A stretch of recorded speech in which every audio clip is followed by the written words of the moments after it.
capsule appears to have been lost during transportation between mine sites north of Newman and northeast or in northeastern parts of Perth. It's very small.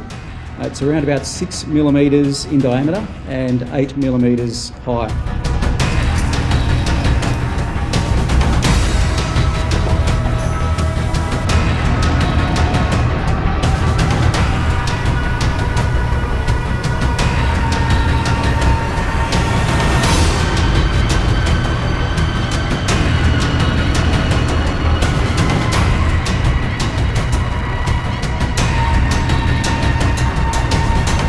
Our concern is that somebody will pick it up, not knowing what it is, think, oh, this is something interesting, and keep it, put it in their room, keep it in the car, give it to somebody else, not knowing what they're actually dealing with.